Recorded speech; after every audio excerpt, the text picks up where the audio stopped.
En esta ocasión vamos a trabajar sobre los capítulos vinculados a intensidad del conflicto y dinámica de la interacción conflictual, integrando al mismo tiempo el capítulo pertinente a dimensiones del conflicto. Como punto de partida tenemos que tener en cuenta que un elemento indispensable para nuestro análisis que nos va a permitir comprender la dinámica del conflicto se vincula con la intensidad. ¿Qué significa hablar de intensidad del conflicto? No tenemos que pensar, al hablar de intensidad, en sentimientos conflictivos, sentimientos de ira, rencor, rabia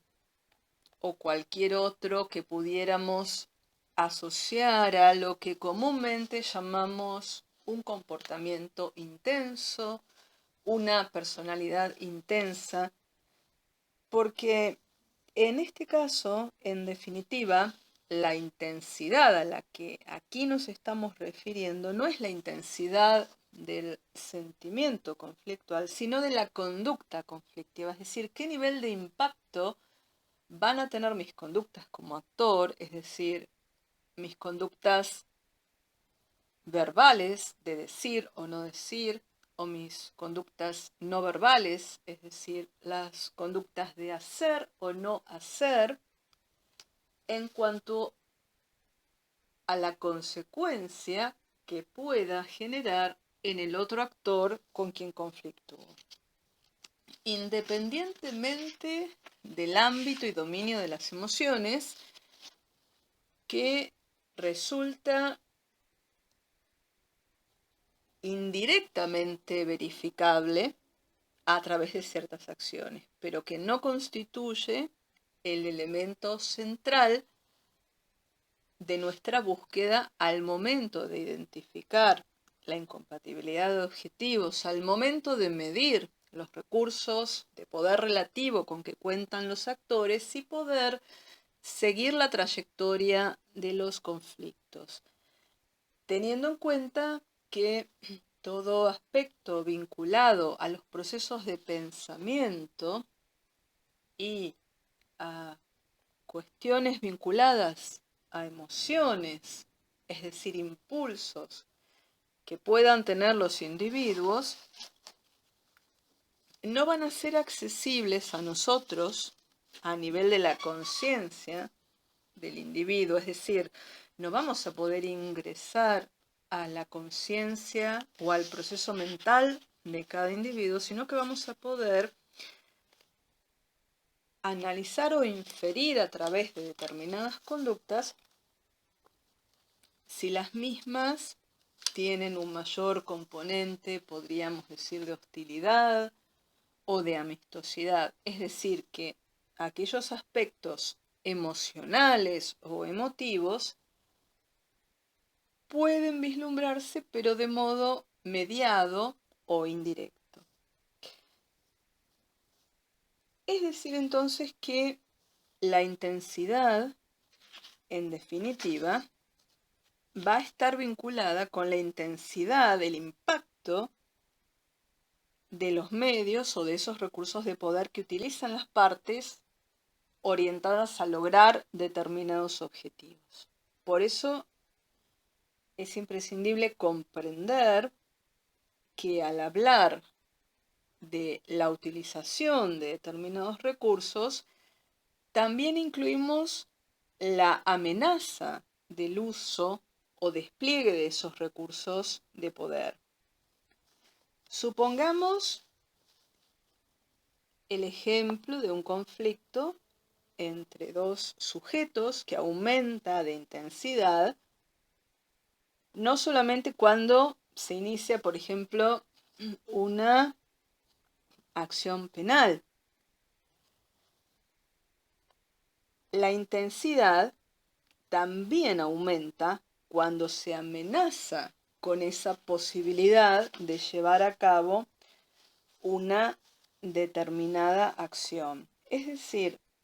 a lo largo de la trayectoria del conflicto, los niveles de intensidad podrán ir en aumento o disminuir dependiendo de diversos factores. Por ese motivo es que al momento de medir la intensidad, si se quiere la cantidad de conducta conflictiva, podríamos decir, deberíamos imaginar una suerte de gráfico como fórmula que nos muestra la evolución de esta interacción conflictual, que hace a las coordenadas, a lo que Entelman llama las coordenadas de la interacción conflictual, como podrán observar en la figura 10.9 de la página 167 del libro, donde en cada uno de esos vectores están marcadas determinadas unidades de medida. ¿Qué significa esto? Tendremos el eje de abscisa y ordenadas, con lo cual la intensidad del conflicto podrá graficarse a través de una curva a lo largo de determinada unidad temporal. Es decir, que para cada caso, para cada tipo de conflicto, vamos a utilizar una determinada unidad de tiempo que resulte conveniente. Es decir, tendrá que ver el tipo de conflicto, su duración, su nivel de complejidad, quiénes son sus protagonistas. Podremos hablar de conflictos cuya unidad pueda medirse en minutos, horas, meses, años, décadas, teniendo en cuenta las diferencias en términos de complejidad entre conflictos interpersonales en el ámbito, si se quiere, familiar o doméstico, conflictos laborales o conflictos entre estados, disputas comerciales, con lo cual la duración de los conflictos tendrá otra unidad de medida. Y las formas de medir la intensidad nos llevará a identificar distintos despliegues de recursos. Podríamos pensar entonces que estaríamos frente a una progresión en principio de lo que se denomina incremento o técnicamente escalada de los conflictos cuando hablamos del mayor nivel de intensidad de la conducta, es decir, la capacidad de impacto que tiene esta conducta generada por un sujeto hacia otro. Si tuviéramos que identificar los recursos de poder de los que se vale un actor en determinado contexto, supongamos en el caso de el cobro de una deuda, podríamos efectuar una suerte de escala de graduación en términos de intensidad, donde una de las primeras conductas iniciales podría constituir en citar al deudor por carta a los fines de entablar una conversación, a los fines de llegar a un acuerdo. Un incremento en la intensidad de la conducta implicaría, por ejemplo, una notificación por carta documento, notificarle por carta documento la traba de embargo sobre sus bienes. Si incrementamos, escalamos en la intensidad del conflicto, se podría intimar al deudor a que pague a través de telegrama colacionado. También podría recurrirse a otro tipo de recursos de toda índole, como por ejemplo amenazas, es decir, supongamos una amenaza telefónica donde se lo advierte respecto de pedirle la quiebra o la amenaza por carta certificada respecto de iniciarle un juicio ejecutivo. Es decir, no estamos hablando de amenazas en términos, digamos, coloquiales, sino de, podríamos decir, advertencias, estableciendo determinadas pautas o reglas de juego en una proyección a futuro, es decir, primeras conductas iniciales orientadas a producir determinado efecto que modifique la conducta de un individuo, de un actor con el cual estoy en conflicto, que de no modificarse posiblemente me lleven a mí como actor que genera esa conducta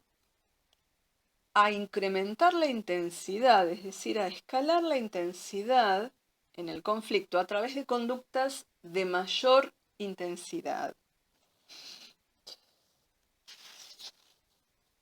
Es decir, que vamos a tener que leer las conductas que se van a dar en una interacción conflictual como conductas de conflicto. Supongamos el caso de una avioneta que sobrevuela un campo lindero para poder finalizar su recorrido en un determinado punto, en un aeropuerto que requiere, por supuesto, que esa avioneta privada atraviese el espacio aéreo sobrevolando campos que no son de propiedad de esa persona que se dirige a un determinado destino. En ese caso,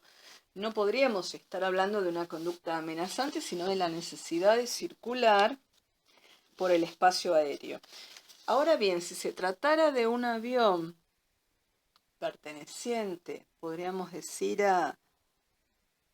un estado, es decir, aviones de la Fuerza Aérea que respondiesen a determinado mandato, a determinado gobierno, el sobrevolar espacio aéreo internacional sin una autorización previa, constituye una conducta a ser evaluada como conducta, podríamos decir, en el marco de esta intensidad o interacción conflictual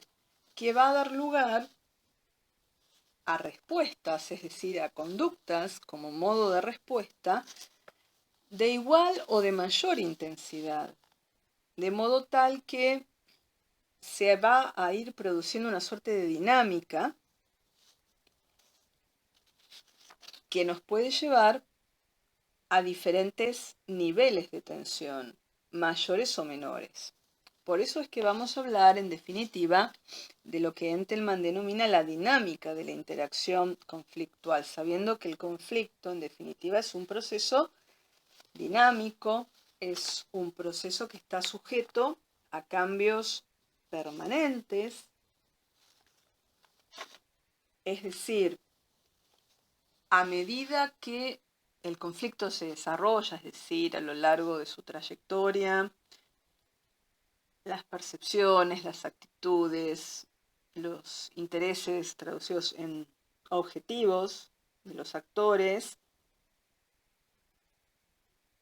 pueden llegar a sufrir modificaciones precisamente por ese horizonte temporal que se va expandiendo, razón por la cual el contexto que se va presentando o que se va reperfilando podría ofrecer otro tipo de posibilidades, podría generar nuevas necesidades, razón por la cual los actores pueden verse forzados a tomar nuevas decisiones estratégicas respecto de estos recursos que hacen al poder, con lo cual podrían ampliar, reducir, fusionar o separar objetivos. Es decir, estamos ante un escenario posible de la aparición de nuevos objetivos, porque en esta dinámica de la interacción de quienes conflictúan, la intensidad de estos recursos utilizados para procurar el logro de un objetivo, como decíamos, está sujeta a cambios de nivel. Y estos cambios condicionan las posibilidades y los métodos de administración y de resolución de estos conflictos, porque esta suerte de característica dinámica del conflicto va a producir una alteración permanente e inevitable en sus componentes. No podríamos encontrar o resultaría sumamente arduo poder identificar una situación conflictiva absolutamente estática donde perdurase determinado status quo sin modificación alguna, precisamente porque consideramos a las sociedades, a los grupos humanos como parte de un sistema social, es decir, pensamos en términos sistémicos en referencia a componentes vinculados, relacionados entre sí en permanente interacción, mutación, cambio y movimiento. Por esa razón es que técnicamente vamos a utilizar al momento de medir esta intensidad de los conflictos que pueden graficarse en una suerte de curva ascendente o descendente a lo largo de determinado lapso, con información provista por estadísticas, por información relevante que identifique el operador de conflictos, por diferentes fuentes de información que nos van a permitir, por ejemplo, podríamos mencionar medios periodísticos que hacen el seguimiento de determinada problemática, diferentes herramientas de metodologías de investigación social en cuanto a realizar entrevistas en profundidad, encuestas, observación participante. Todos ellos recursos para el investigador al momento de poder medir esa trayectoria del conflicto y determinar a lo largo de esa curva que ha de construirse, de ese gráfico que se conformará a través de la variable intensidad y la variable tiempo, si se ha producido una escalada o desescalada del conflicto. Es decir, que este estudio de lo que nosotros llamamos movimientos de escalada y de desescalada, de estos procesos intelectuales que también involucran aspectos emocionales identificados de manera mediada y aspectos volitivos que hacen a la voluntad, que se desarrollan en la conciencia de los actores, constituyen un aspecto indispensable en la teoría de conflictos para poder corroborar este principio de universalidad al momento de encontrar patrones comunes en diferentes tipologías de conflictos, siempre teniendo en cuenta esta relación de género y especie. Es decir, el conflicto como un universo, podríamos decir, casi infinito, de conductas que específicamente van a ser a una tipología, es decir, conflictos familiares, conflictos políticos, un conflicto entre vecinos, un conflicto entre entidades gremiales, un conflicto entre, podríamos decir, diferentes alianzas o partidos políticos y toda otra tipología que podríamos mencionar sin agotar la lista infinita de tipologías, pero que en su especificidad, es decir, en función de qué tipo de conflicto se trate, nos va a mostrar que en todos esos casos podremos encontrar y rastrear esos elementos que estructuran al conflicto como objeto de análisis. La escalada y la desescalada entonces se van a dar, podríamos decir, como variaciones en la intensidad de esta conducta conflictiva en el marco de una relación social que sabemos será recíproca porque vamos a tener en cuenta lo que denominamos la secuencia de conductas recíprocamente orientadas, es decir, una suerte de principio de acción y reacción por parte de un otro que reacciona ante una conducta inicial de mi parte, por ejemplo. Es decir, que al analizar los fenómenos de escalada y de desescalada, existe una vinculación con los conceptos de interacción e intensidad. Podríamos decir entonces que cuando dos o más componentes realizan conductas recíprocas, es decir, dos o más miembros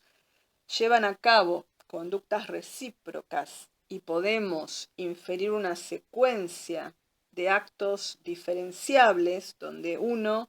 puede ser interpretado como responsable o causante del siguiente, es que estamos hablando de esta suerte de cadena o de secuencia de conductas vinculadas y por ese motivo las llamamos conductas recíprocamente orientadas, con lo cual toda otra conducta que no respondiese a esa lógica de respuesta a una conducta previa sería o constituiría un elemento ajeno al análisis, es decir, una conducta meramente circunstancial que no debe ser leída en clave de conflicto. Como por ejemplo, si entre dos personas que están conflictuando, que están teniendo una discusión en pleno desarrollo, una de ellas tuviera que retirarse porque recibe una llamada de emergencia, observaríamos que la conducta de retirarse de ese lugar no constituye o no deviene de actos previos en el marco de esa discusión, sino que es parte de una situación excepcional. No tiene que ver con una suerte de desistimiento o abandono de la contienda, sino que hay una situación, podríamos decir, extraordinaria,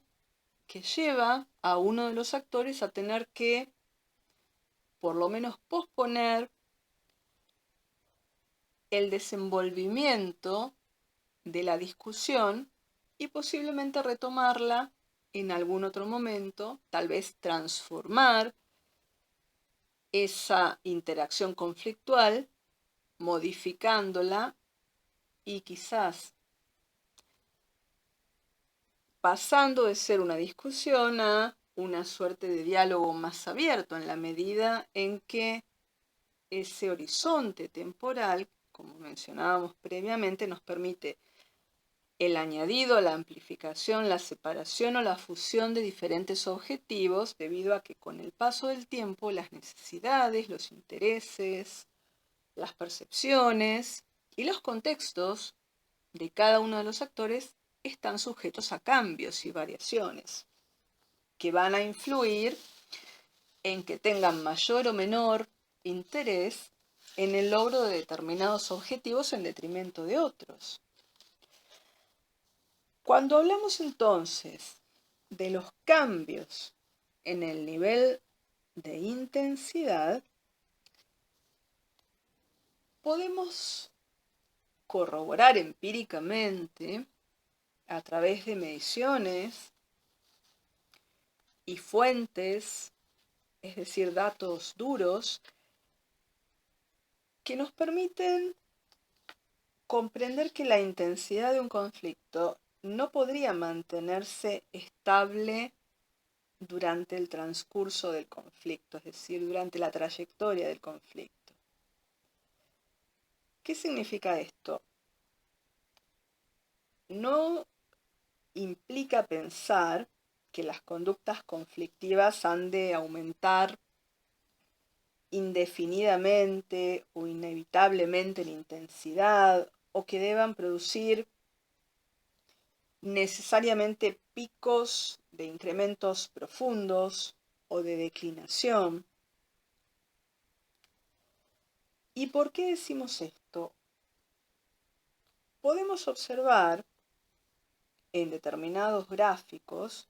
como las figuras 11.10 y 11.11, cómo a lo largo del tiempo, eligiendo determinada unidad de medida, dependiendo del tipo de conflicto, podremos construir lo que se denomina una curva de intensidad, donde en este caso el aumento de intensidad, a lo que llamaremos escalada, no necesariamente mostraría incrementos abruptos. Es decir, podemos pensar en escaladas, si se quiere, más o menos suaves o más o menos abruptas, como el caso de la figura 11.11 que nos muestra un incremento o un aumento abrupto en términos de intensidad. Es decir, un nivel de escalada mucho mayor en comparación con el gráfico anterior.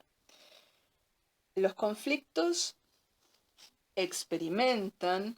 o poseen una serie de ciclos, podríamos decir, donde se producen aumentos y disminuciones en estos niveles de intensidad de las conductas conflictivas.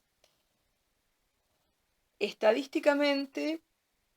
los conflictos tienden a escalar, son mayores los casos de escalada, es decir, del incremento de la intensidad en comparación con aquellos en donde se produce una declinación, es decir, una desescalada en la intensidad del conflicto. Merece mención especial el pensar que cuando finaliza un conflicto, como veremos en el capítulo referido a los modos de resolución, en este caso supongamos por imposición de uno de los actores, es decir, un actor impone un determinado resultado sometiendo al otro, puede darse, aunque no necesariamente, el siguiente escenario. Ocurriría, como hipótesis, que ambos actores pongan fin a la actividad conflictiva antes de formalizar, podríamos decir, ante el entorno, la resolución del conflicto. Es decir, en determinado momento, por esa imposición, ambos dan por finalizada la actividad conflictiva, la actividad cesa de modo forzoso, podríamos decir, aún antes de llevar a cabo todos los aspectos rituales, si se quiere, para socialmente dar a conocer, si fuera necesario, que se ha puesto fin al conflicto. En este caso podríamos pensar en contextos bélicos, en el modo como se da por terminada una guerra bajo determinadas condiciones. Ahora, podría ocurrir otro tipo de situación, podrían darse diferentes desenlaces donde tras una derrota, determinados componentes, es decir, en el caso de actores fragmentados, elementos disidentes, mantuvieran acciones bélicas, es decir, estuviesen enfocados en el mantenimiento, en mantener vivo esa suerte de espíritu o de pulsión de guerra o de lucha, precisamente porque el actor está fragmentado en algunos elementos disidentes. Entonces, en esos casos, se va a dar un contexto de acciones, si se quiere, hostiles, que no están formalmente reconocidas ni han sido dispuestas por ninguno de los líderes, si se quiere, de los bandos en conflicto. Si hablamos en términos de individuos, en los casos en los que el conflicto termina con un ganador y un perdedor, puede ocurrir que el perdedor dé por finalizada toda acción conflictiva. En otras ocasiones nos vamos a enfrentar a escenarios donde se van a continuar realizando actos hostiles contra el ganador aún después de resuelto el conflicto. Con lo cual, podríamos decir que, concluido el conflicto, todo nuevo acto conflictual sería ajeno a él y marcaría el comienzo de un nuevo conflicto. Es decir, la intensidad va a cesar, a finalizar con la resolución del conflicto, porque si termina el conflicto, si tiene fin ese conflicto, ya no hay actores, no tenemos una conducta conflictual, con lo cual no podemos hablar en términos de mayor o menor intensidad. En la experiencia, sin embargo, en la experiencia humana,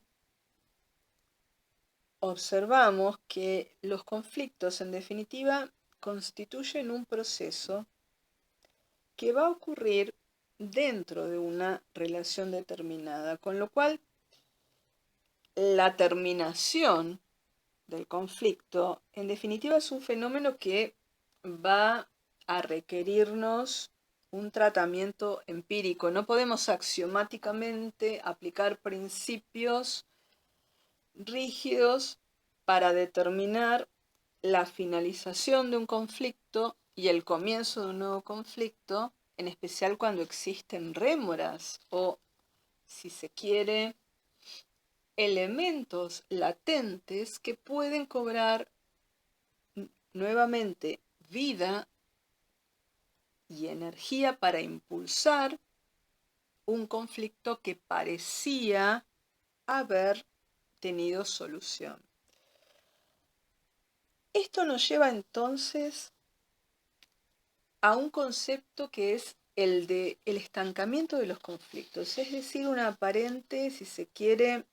situación de equilibrio donde la intensidad de la conducta podría decrecer o podría mantenerse estable y llevar a pensar a los operadores del conflicto o a los actores que están ante el escenario de la desescalada o la solución de un conflicto, pero posiblemente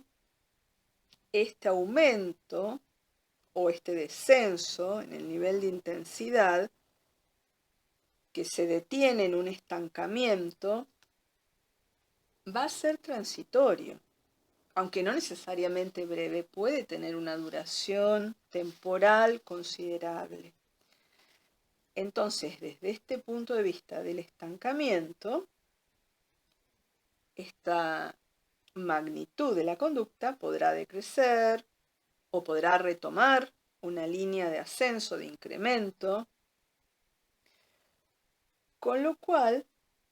generará una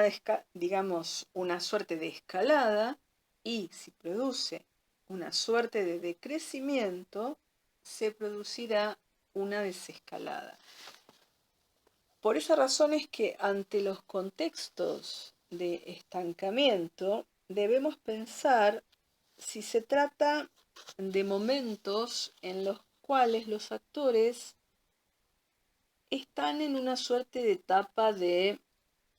reperfilamiento de sus objetivos y de sus estrategias, podríamos decir estrategias de acción, con lo cual, tras esos aparentes momentos de equilibrio producto de las fases de estancamiento, podrían resurgir las conductas con mayor intensidad, precisamente porque ese periodo de estancamiento ha servido como tiempo para reorganizar una estrategia más eficaz con una mayor embestida en el sentido de conductas de mucha mayor intensidad. Contrariamente, podría ocurrir que luego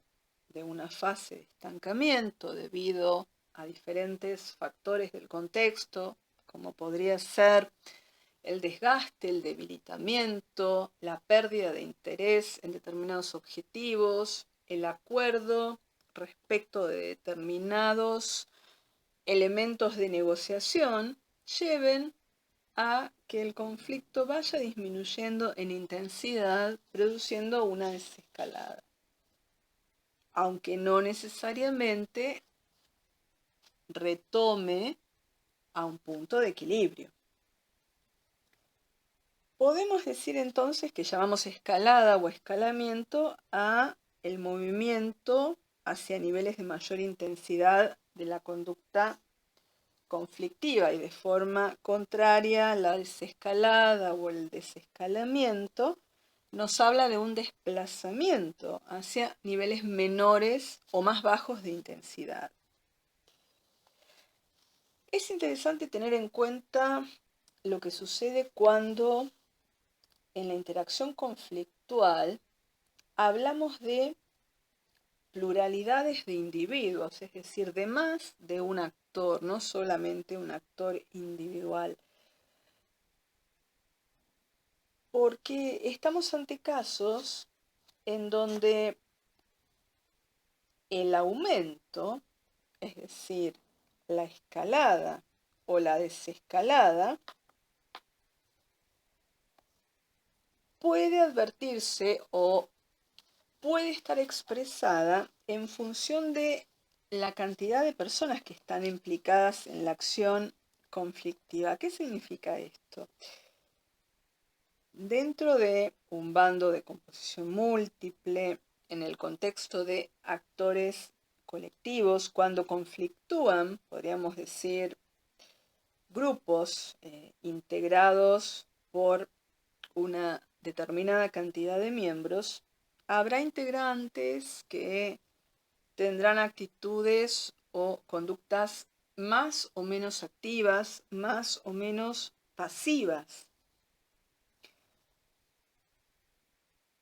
Podrán decidir no participar de forma directa, tener una suerte de comportamiento neutro, independientemente de acompañar a uno u otro de los adversarios. Ahora, en función de la magnitud en la cual uno de los actores escale, esta situación conflictiva va a ser una oportunidad, si se quiere, para que surjan nuevas pretensiones de cualquiera de las partes o de ambas. Es decir, la propuesta de nuevos objetivos para extender el conflicto, como siempre llamamos, al referirnos a la ampliación del conflicto o al ensanchamiento del mismo.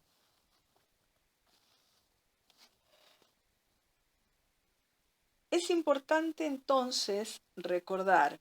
que cuando en la interacción uno de los actores utiliza un recurso para motivar la conducta del otro en el sentido perseguido por él, el otro le responde con otro recurso de poder y así sucesivamente. Y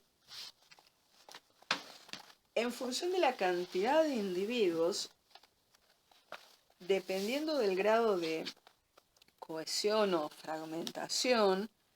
que puedan experimentar los actores o los bandos de composición múltiple, determinados elementos pueden traccionar en una u otra dirección a los fines de escalar o desescalar el conflicto, a los fines de generar nuevas expectativas, es decir, la aparición de nuevos intereses expresados en objetivos. Y por esa razón es que permanentemente se da una interacción de secuencias de conductas recíprocas. Como nuestra unidad de análisis es la conducta que realizan los actores, podemos entonces analizar los diferentes aspectos que predominan o resaltan en las conductas efectuadas por ellos. La importancia de analizar la conducta nos lleva a comprender cuáles son los aspectos que resaltan o predominan, podríamos decir, en la conducta, siendo unidad de análisis, a la que vamos a dividir en tres aspectos que van a operar de manera simultánea. Es decir, vamos a hablar básicamente de tres aspectos. Esto significa entonces que la conducta a la que llamaremos o que estará integrada por determinadas variables nos va a informar de aspectos que la componen o la construyen. Esto significa entonces pensar en tres conceptos que en la sumatoria total o integrados en simultáneo son los que definen o caracterizan a la conducta y que nos informan en determinados momentos del conflicto cuál de estos aspectos o variables sobresalen de modo tal de poder desarrollar estrategias por parte del actor contrario a los fines de incidir en una u otra de estas variables. Estas variables o aspectos tienen que ver con tres conceptos que Entelman llama a grandes rasgos el acuerdo versus el desacuerdo, la realización de actos positivos versus la realización de actos negativos, es decir, el hacer y el no hacer, el decir o no decir. Y el tercer aspecto tiene que ver con cuestiones que hacen a conductas ligadas a mayores niveles de amistosidad, como denomina Entelman, o de hostilidad en caso contrario. Es decir, que estas tres variables van a constituir, en definitiva, los elementos que ensamblan o que son el andamiaje de la conducta en sí misma. Es decir, que hacemos una suerte de operación, si se quiere, lógica, a los fines simplemente de saber sobre qué aspecto de la conducta del individuo conviene o es pertinente influir, interceder, para poder disminuir los niveles de intensidad conflictual o para el logro de nuestro objetivo en el menor tiempo posible y de la forma más inteligente de desplegar nuestros recursos de poder. Esta primera variable, la que se denomina acuerdo versus desacuerdo, está vinculada al plano de la conciencia intelectual, de la comprensión, mientras que la realización de actos positivos o la realización de actos negativos está vinculada a la esfera o al ámbito de la voluntad. Mientras que la tercera variable, aquella que diferencia entre conductas cercanas a la amistosidad o conductas cercanas a la hostilidad, está vinculada a un plano, podríamos decir, afectivo o de emociones. Emociones que se observan de forma mediada a través de esas conductas, si son más o menos amistosas o más o menos hostiles. Dicho esto, entonces, podríamos decir que la variable de el acuerdo o el desacuerdo hace a la comprensión de la incompatibilidad de objetivos. En el caso de las últimas dos variables, tienen que ver, podríamos decir, con la conducta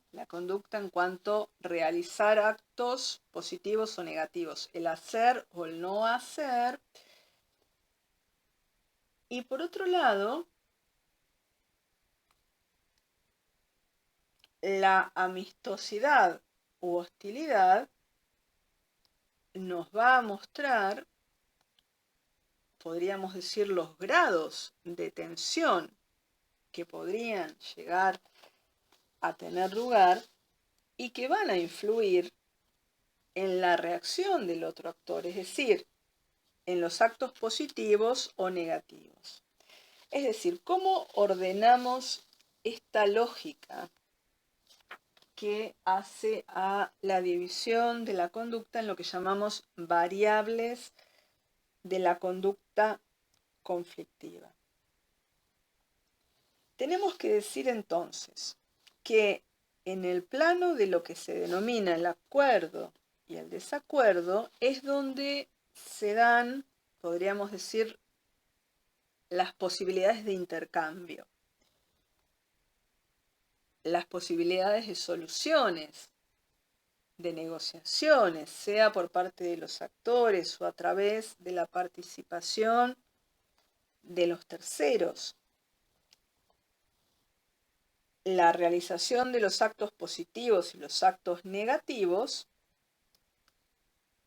conduce o lleva a reacciones en cuanto a aumento o disminución de niveles de amistad y de hostilidad. Es decir, saludar a una persona o no saludarla podrá generar una reacción más o menos hostil. Realizar una conducta lesiva en detrimento de un actor generará, en consecuencia, una acción con mayor o menor grado de hostilidad. Es decir, cada uno de estos aspectos tracciona a los restantes. Lo que sucede es que en algunos casos pueden distinguirse con mayor claridad algunos de estos aspectos como preeminentes, lo que permite a los operadores de conflicto poder influir o, si se quiere, poner énfasis en determinado aspecto y desarrollar las mejores estrategias para, a partir de uno de los aspectos que más sobresale, poder modificar esa conducta conflictiva en favor, por supuesto, del actor.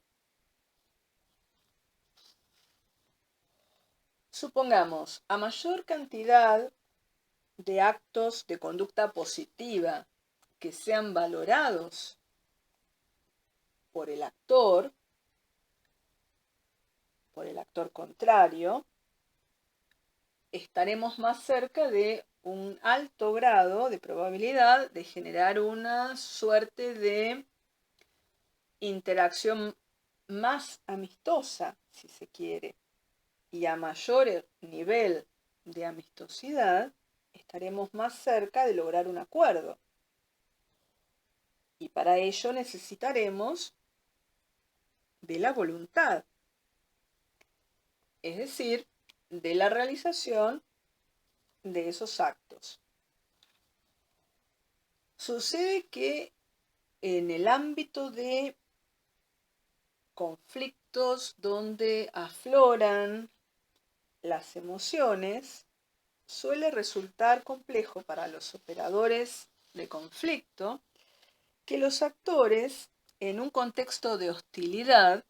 realicen actos positivos, positivos en el sentido de ser valorados de forma favorable por el otro. No solo se trata de conductas de hacer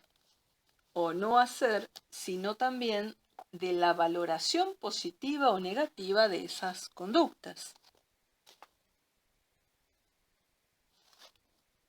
Es decir, entonces, que las conductas, o mejor dicho, las actitudes de amistad o de hostilidad que integran esta tercer variable, tienen incidencia directa, como decíamos, en la generación de conductas, en la generación de actos positivos o negativos, en cuanto a obtener acuerdos o desacuerdos.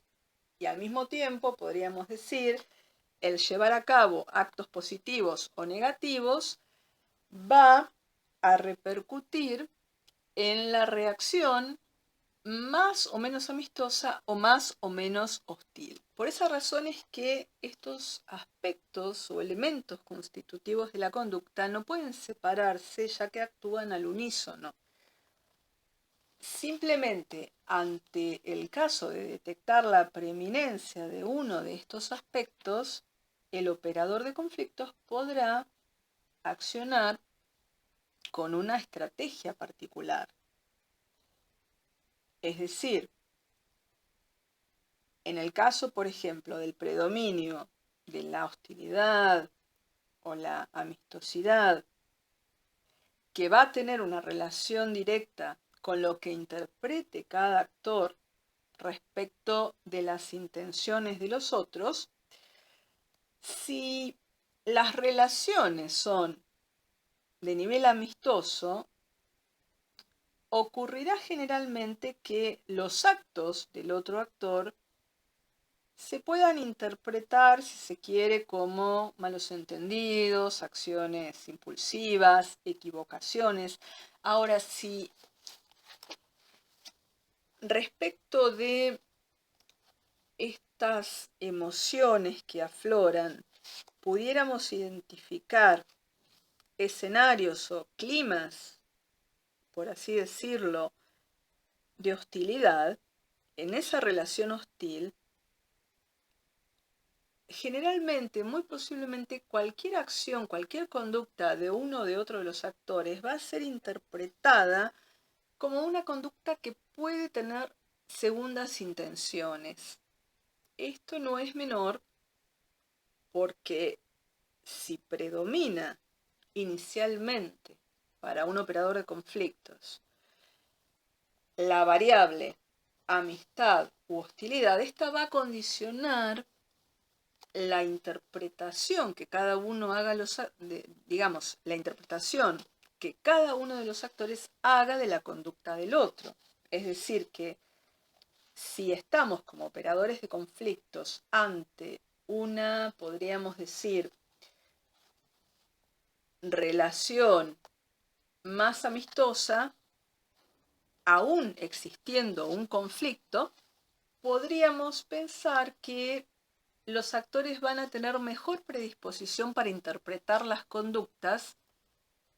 y no van a pasar por una suerte de filtro clasificatorio que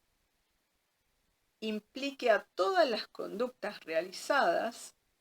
como conductas de conflicto o conductas orientadas a lesionar o perjudicar al otro actor. Mientras que en el marco de una relación hostil entre dos actores en conflicto, muy posiblemente las conductas llevadas a cabo en esa secuencia recíprocamente orientadas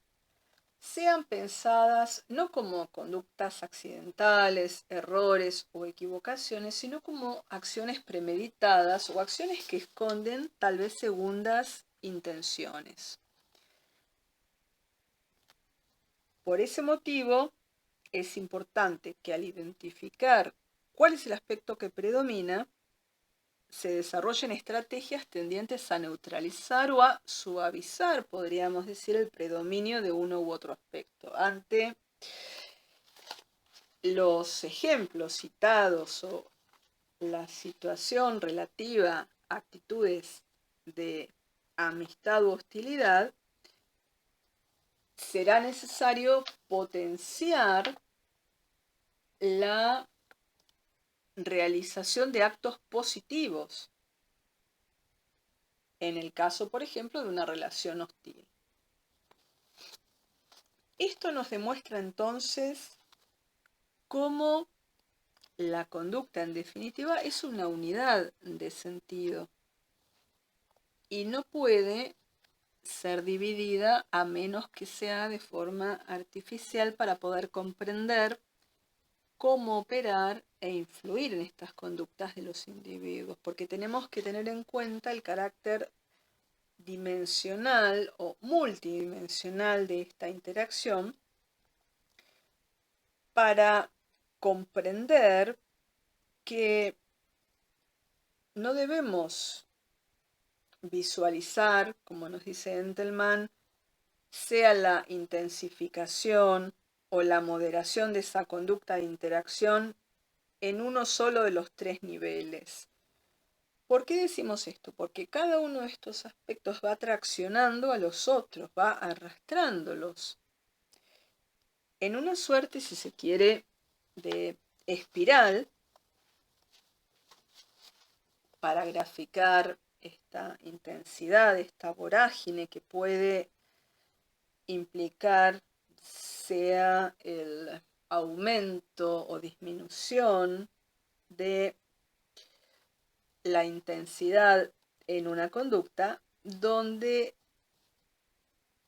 se requiere que las tres variables se muevan en la misma dirección y por ende se retroalimenten en modo simultáneo, es decir, recíprocamente. En el caso, por ejemplo, de una continuidad de desacuerdos, pensando en la primera variable, la variable que corresponde al plano de la conciencia intelectual, de la comprensión, de la búsqueda de acuerdos o negociación ante la comprensión de la incompatibilidad de intereses, de tener esta continuidad de desacuerdos, posiblemente se va a producir un intercambio de actos negativos en el sentido de posiblemente conductas de no hacer o conductas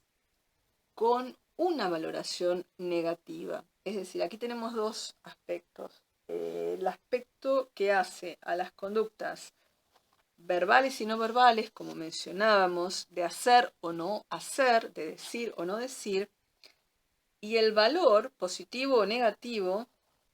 que le adjudiquemos a esa conducta. Con lo cual, en esta suerte de secuencia de desacuerdos cuando las partes o los actores no encuentran una solución posible, generalmente esto lleva a el intercambio mayormente de actos negativos y por ende el incremento de la hostilidad. Esto implica la necesidad de revertir este proceso de escalada donde estas tres variables van en un mismo sentido, teniendo en cuenta que puede predominar una de ellas en particular, pero siempre pensando en la conducta como una unidad,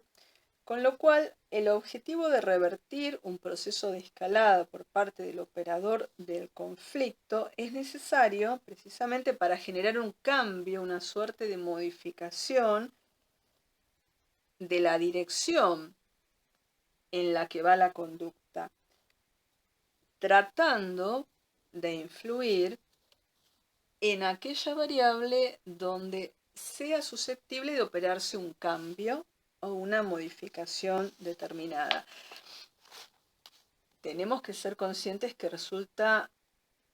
difícil en la mayoría de los casos generar un cambio de dirección negativa en la variable de amistosidad u hostilidad, como nos dice Entelman. Pareciera ser posible o pareciera existir un margen mayor de maniobra y de gestión de conflictos cuando nos situamos en el nivel de, digamos, iniciar una suerte de proceso de acuerdo en la variable de acuerdo-desacuerdo, es decir, en la búsqueda, si se quiere, de consensos.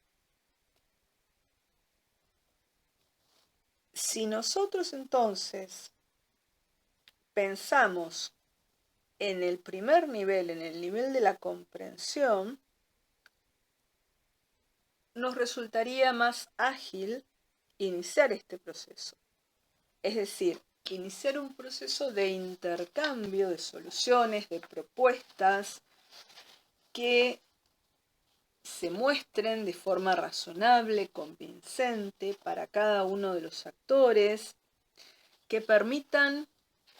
a los actores comparar las diferentes opciones de solución que están a disposición de los mismos,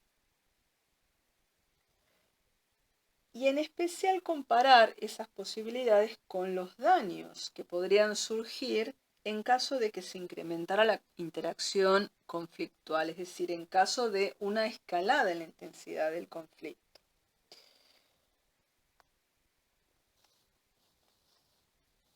El mayor inconveniente pareciera ser el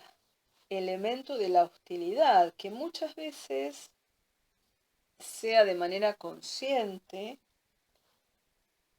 pareciera orientado a un esfuerzo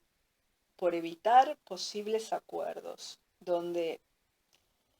resulta dificultoso acordar respecto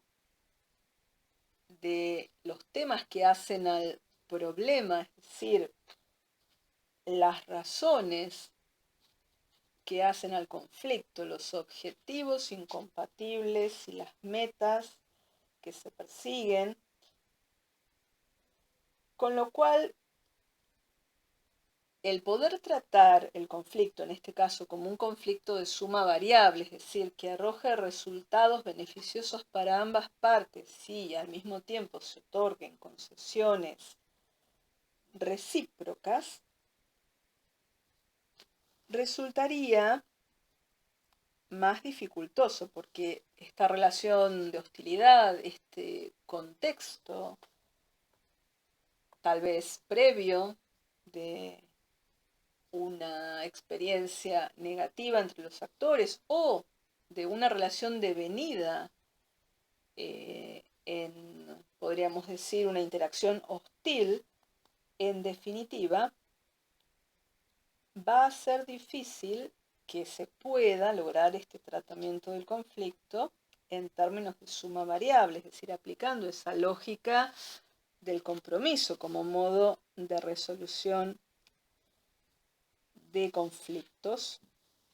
sea del conflicto que se tratare, porque los actores hostiles en sus conductas tienden a, podríamos decir, concentrar diferentes objetivos en uno solo. Opera una suerte, si se quiere, de unificación en términos de los objetivos. ¿Qué significa esto? Al no estar efectivamente en condiciones o en un estado tal que les permita facilitar resultados que sean convenientes para ambas partes, no logran o no tienen intenciones de dividir los objetivos. Y por dividir los objetivos debemos entender que se trata precisamente de otorgar concesiones recíprocas respecto de elementos de rango secundario que operan como elementos de intercambio en el proceso de negociación. De la misma forma, podríamos decir que la división o la pluralidad de objetivos nos va a facilitar la solución, o por lo menos a brindar mayores herramientas para encontrar el modo más efectivo de resolución de conflictos. La concentración de objetivos va a dificultar el logro de una solución, precisamente porque las implicancias de esta concentración tienen que ver con una suerte de predominio o preponderancia del esquema de pensamiento de mentalidad de suma cero, es decir, la mentalidad de ganador absoluto y perdedor absoluto.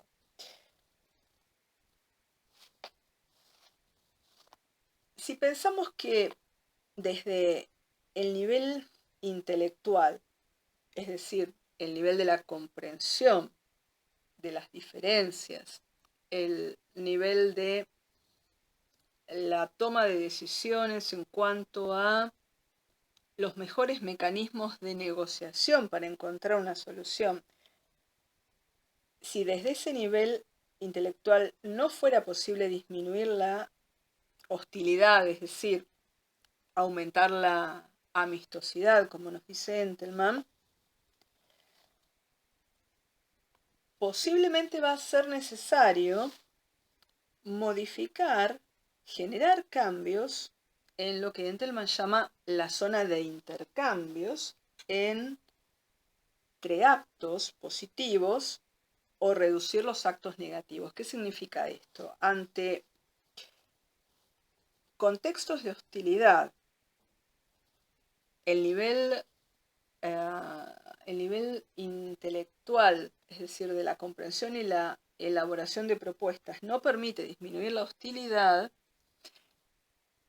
posiblemente me vea obligado como actor a realizar la mayor cantidad de actos positivos que sean considerados valiosos por el otro actor y reducir el margen de aparición de actos considerados negativos por ese otro actor. Por eso el análisis de conflictos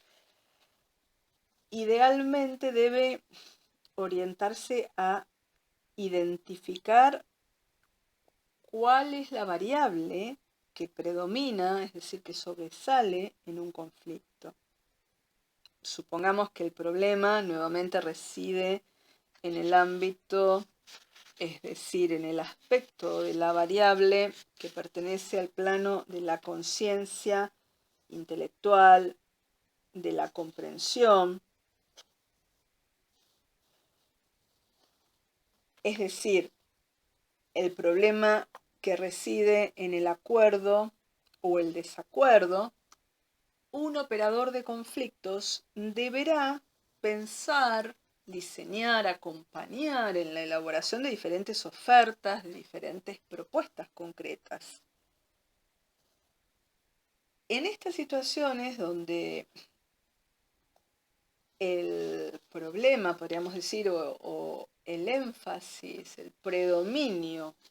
de la variable de la conducta conflictiva radica en el aspecto del desacuerdo y el desacuerdo, la presencia de los terceros, el tipo de relaciones que tengan los terceros, puede ofrecer un margen amplio de acción, ofreciendo propuestas concretas, neutras,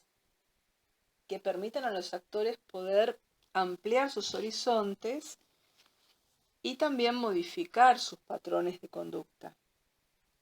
En el caso de que predomine, podríamos decir, el intercambio de los actos negativos, el operador de conflictos no debería, manipular esas propuestas, es decir, las propuestas de las partes, sino que debería inducir o fomentar, alentar la generación de actos positivos a través de diferentes técnicas, podríamos decir, de facilitación de la comunicación, mejorando los canales de comunicación, que muchas veces, por ser deficientes o teniendo en cuenta cómo opera el elemento de conciencia respecto del conflicto, puede llevar a una suerte de cortocircuito en el proceso de comunicación. Y cuando el operador de conflictos identifica o detecta que la raíz del conflicto o el aspecto predominante dentro de las variables de la conducta conflictual se dan al nivel de la hostilidad, como decíamos, evidentemente nos vamos a encontrar ante situaciones que son difíciles de administrar en términos de arribar a una solución pronta y oportuna. La pregunta es qué debiera hacer o qué opciones podrá tener el operador de conflictos para modificar el cambio de actitud en el caso de excesos en las conductas hostiles, y eso puede llevar a que deba comprender o identificar cuáles son esas resistencias, cuáles son esos prejuicios que pueden tener los actores. Es decir, en este caso, nuevamente, el tratar de generar actos positivos puede ser una posible guía, teniendo en cuenta que va a ser difícil que cada actor decida por sí mismo, y poder facilitar la toma de decisiones a través de la intervención de ese operador de conflictos como tercero, una vez que logra desentrañar cuáles son esos prejuicios o esas resistencias, podríamos decir, a la aceptación de determinados acuerdos, esas reacciones de hostilidad ante determinadas acciones de un individuo contra otro. Con lo cual hay que tener presente que en el largo plazo la relación de conflicto estabilizada por sí misma no tiende a transformarse en una relación de cooperación, necesita de un apoyo, si se quiere, de un apoyo neutral. Es decir, que los elementos, si se quiere, de mayor daño, más dañosos o negativos de la conducta de interacción conflictual, a lo largo del tiempo operan de modo excluyente, es decir, eliminan aquellos otros aspectos que hubieran mantenido el conflicto, si se quiere, en una suerte de estancamiento dentro de límites aceptables, porque los conflictos podrían mantenerse de forma estable dentro de ciertos parámetros aceptables, pero eso no llevaría necesariamente a reflexionar en términos de la necesidad de cooperar. Y por esa razón, el operador de conflictos puede introducir el recurso de la cooperación oponiéndolo al enfrentamiento.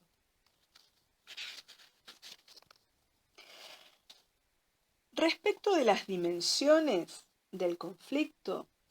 que están asociadas directamente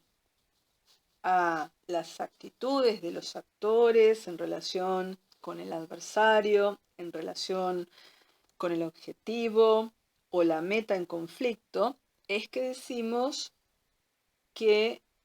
se puede distinguir entre lo que Entelman llama la dimensión objetal y la dimensión actoral en función de que el conflicto se centre en relación a los actores o en relación a los objetivos. Cuando el conflicto o los actores centran el conflicto en los objetivos, llevan a cabo lo que se denomina el cálculo de costo-beneficio, es decir, comprenden, identifican aquellos recursos que les permitan de manera óptima la obtención de un determinado objetivo.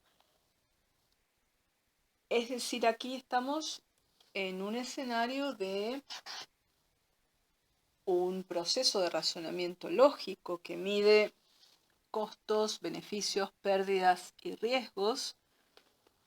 a los fines de optimizar los recursos disponibles. En cambio,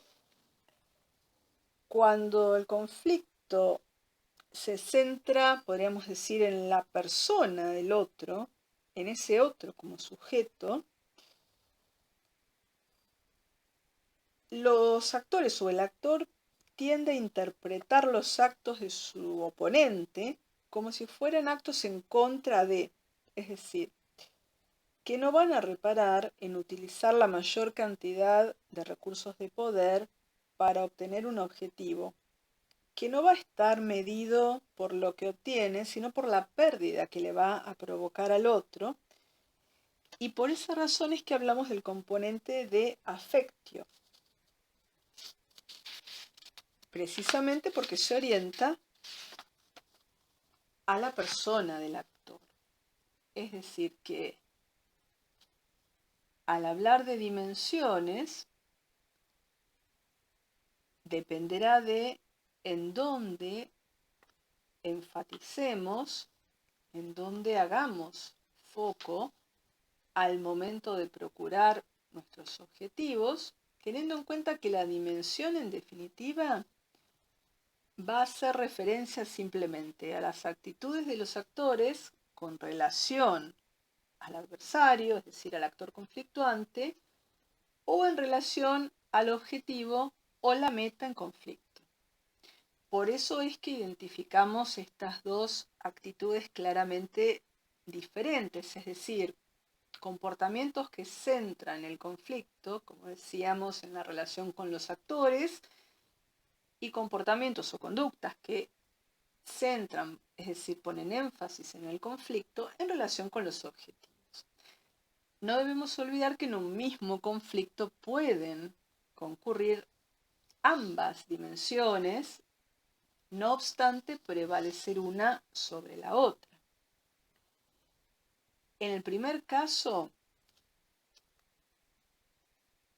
la clase de relaciones nos muestra que el acento está puesto, en definitiva, en el vínculo entre los actores y en lo que se llamaría la ponderación que cada uno de ellos hará del beneficio que obtiene en comparación con la pérdida que va a experimentar el oponente. Es decir, que el costo propio no es un elemento a considerar. En cambio, en el otro tipo de relaciones conflictuales se va a enfatizar el tema de conflicto, es decir, aquello que hace los objetivos, las metas, las pretensiones, las propuestas de las partes. Por eso en el primer caso hablamos de dimensión actoral y en el segundo caso de dimensión objetal. Es decir, que la racionalidad nos va a indicar entonces que el cálculo que va a prevalecer al momento de, podríamos decir, fundamentar o justificar las decisiones de cada actor, va a ser el de costo-beneficio. Es decir, en las conductas conflictivas que se realizan en procura de un objetivo, en función de aquello que se acepte o que se rechace al momento de procurar resolver ese problema, resolver ese conflicto, opera dentro de una lógica objetal. Es decir, es una racionalidad encuadrada en la dimensión objetal, donde el actor intenta optimizar los resultados comparando su costo con el beneficio que espera obtener, podríamos decir.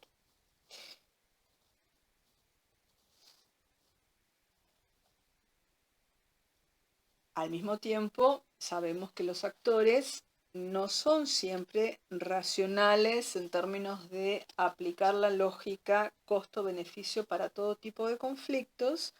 teniendo en cuenta que existen conflictos donde un actor o ambos actores calculan o valoran, es decir, asignan determinado valor al daño que pudieran causar al adversario y muchas veces por encima de la posibilidad de obtener su objetivo, sea real o aparente. Por eso es que aquí, en este caso, cuando se evalúa el nivel de pérdidas de la otra parte, se está realizando un cálculo de afectio. Mientras en el caso contrario, es decir, en la dimensión objetal, se está evaluando lo relativo a costos y beneficios propios de una lógica optimizadora de recursos. No debemos olvidar la conexión que existe entre la diferencia de actitudes, es decir, actoral y objetal, y el cálculo que realizan los actores, es decir, el costo-beneficio por un lado y el afectio por el otro. Porque en el conflicto objetal, en definitiva, los actores procuran obtener su objetivo sin medir, podríamos decir de forma negativa, el hecho de que el costo del oponente pueda ser menor que el beneficio. Es decir, que los actores no van a pensar esta relación desde un lugar de prejuicio, es decir, no basarán sus decisiones en determinados prejuicios de que todo lo que uno gana tiene necesariamente que perderlo el otro.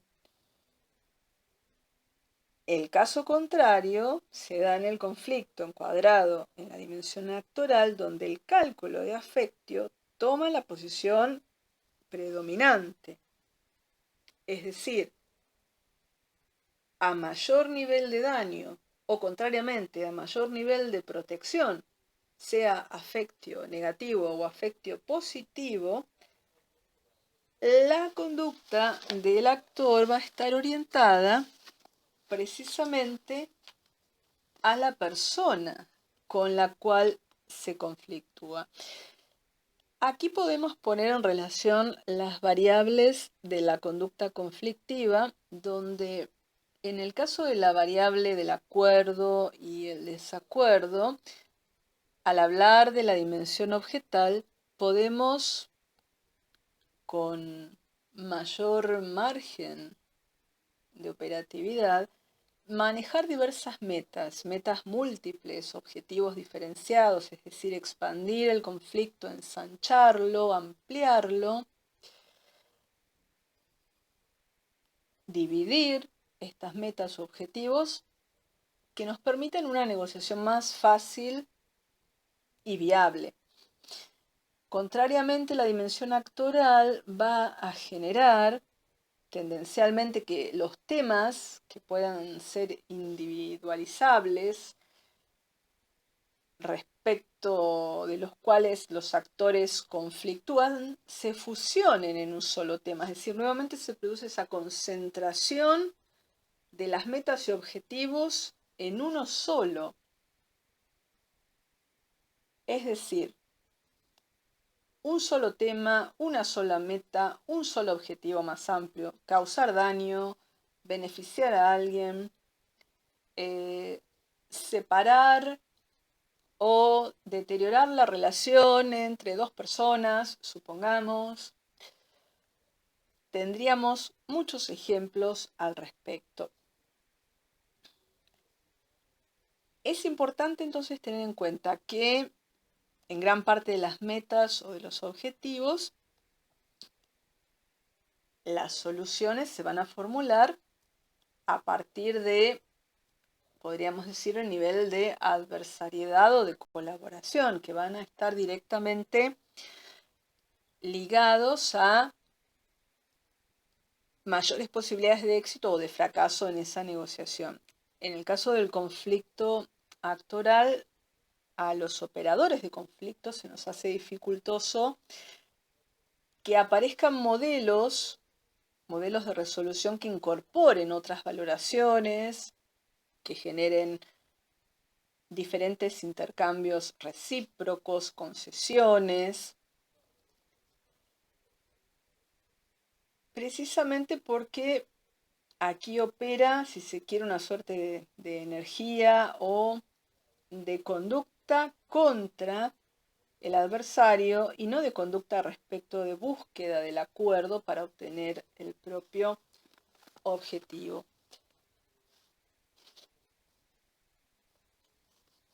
Por eso, en estas situaciones de conflicto que se encuadran en la dimensión actoral, podemos caracterizarlas como, si se quiere, alianzas contra alguien, más que alianzas para algo. En el caso de que se produjeran coaliciones de terceros con intereses, de terceros participantes en el campo de conflicto, para generar una acción, si se quiere, dañosa a otro actor o a los fines de protección, como hemos mencionado en algunos ejemplos, en casos en que resulta necesario la restricción de capacidad de una persona, la internación compulsiva, hecho que puede deteriorar la relación familiar, el tejido familiar y el modo de relación entre los individuos del grupo familiar, pero que va a permitir el logro de un objetivo orientado a proteger a ese actor cuando se trata del componente de afecto afirmativo y no del componente de afecto negativo. Por eso decimos que cuando el conflicto tiene dimensión actoral, los actos positivos y negativos se concentran. Es decir, de la misma forma en que se fusionan los objetivos. Generalmente esto suele contribuir a un aumento de actos, podríamos decir, negativos, porque predomina el cálculo de afectio, es decir, se interpreta que el otro actor actúa o genera determinadas conductas en contra de su oponente y no para obtener algo. Si lo comparamos con un conflicto enmarcado en la dimensión objetal, no se va a tener en cuenta la satisfacción de producir un daño o un costo al adversario o favorecer a alguien con el cual se tenga una mejor relación, una relación más amistosa. Entonces, en el conflicto de dimensión objetal se obtiene, si se quiere, podríamos decir, una variable de actos positivos y negativos entre una variedad de objetivos. Es decir, que los actores en este tipo de conflictos marcados en la dimensión objetal no van a excluir, no van a descartar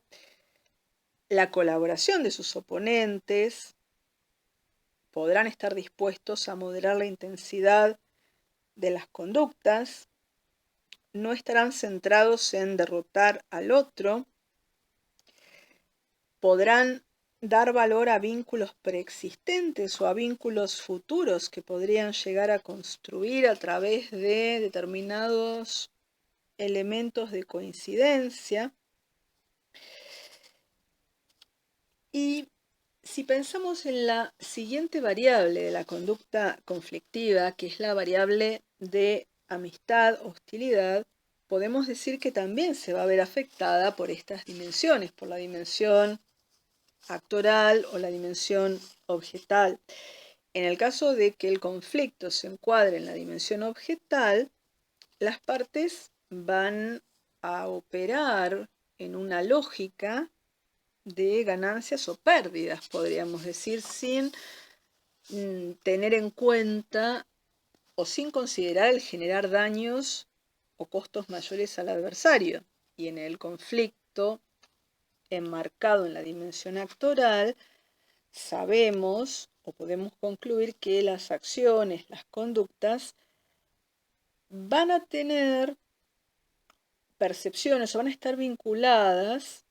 a la satisfacción o al disgusto en función al daño que se pueda producir al adversario o a la ventaja con la que se lo puede beneficiar. Porque mientras en el conflicto objetal los adversarios están orientados hacia el logro de sus objetivos,